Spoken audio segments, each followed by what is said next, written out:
কেমন আছেন? আপনারা যদি আপনাদের কিবোর্ড খুলে পরিষ্কার করতে চান, এরকম কিবোর্ড হয়ে থাকে, আমি দেখাচ্ছি কিভাবে খুলতে হয়। আপনার বাসায় যদি চিকন কোনো বস্তু থাকে অথবা স্টিলের স্কেল, এটা দিয়ে কিছুটা টাফ হবে, বাট স্টিলের স্কেল হলে বেটার। বাট আমি এক্ষেত্রে এই চিকন এই বস্তুটা শোন বা ভ্রমর এই টাইপের কিছু ব্যবহার করছি।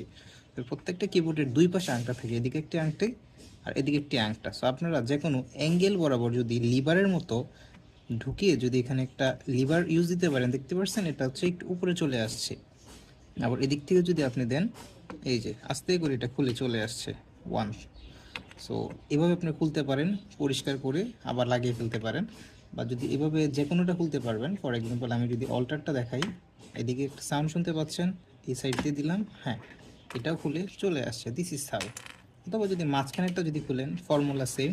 ফর এক্সাম্পল আমি যেটা খুলবো, this is the corner and this is another corner. So আমি যে কোনো একটা কর্নারের দিকে আমি ঢুকিয়ে লিভারের মতো আমি জিনিসটা পুল দিলাম, এই আস্তে।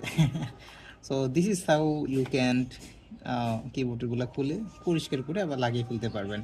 সো মোস্ট অফ দ্য বিষয় চ্যালেঞ্জ হচ্ছে যদি সবগুলো একসাথে খুলে ফেলি, সেক্ষেত্রে কোন কিবোর্ডের পরে কোন কিবোর্ড হবে মনে রাখাটা একটু কষ্ট হয়ে যায়। সো ইয়াপ, ওটা যদি মনে থাকে, আর যদি বাসায় এরকম কোনো ভ্রমর বা চিকন কোনো যন্ত্র থাকে যেটা কিবোর্ডের স্পেসিফিকলি দুইটা কিবোর্ডের মাঝখানে ঢুকানো যাবে, কারণ আপনার লিভারের মতো জিনিসটা ইউজ করতে হবে বেসিক্যালি। যদি ঢুকাতে পারেন তাইলে হচ্ছে আপনি সেইটা ব্যবহার করে আপনার কিবোর্ডটা খুলে পরিষ্কার করে ফেলতে পারেন। ভিডিওটি ভালো লাগলে লাইক, কমেন্ট এবং সাবস্ক্রাইব করবেন। Thank you, by.